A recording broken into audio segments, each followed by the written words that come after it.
එය ඉතාමත් සාමකාමී උදෑසනක්.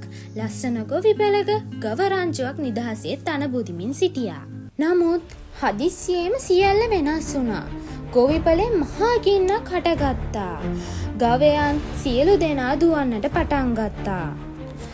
අසල වනාන්තරයේ සිටි කේසර සිංහයා මේ විපත දුටුවා.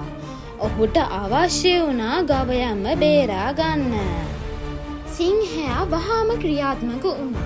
ඔහු තම ජංගම දුරකථනයෙන් වහාම පොලිසියට ඇමතුමක් ලබා දුන්නා. ඇමතුම ලැබුණු සැනින් පොලිස් නිලධාරීන් පුදුමයට පත් වුණත් ඔවුන් වහාම ක්‍රියාත්මක වුණා. පොලිසිය වේගෙන් පැමිණ ගින්න නිවා දැමුවා.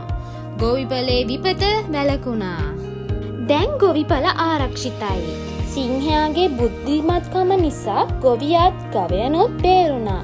සාමය නැවතත් උදා වුණා.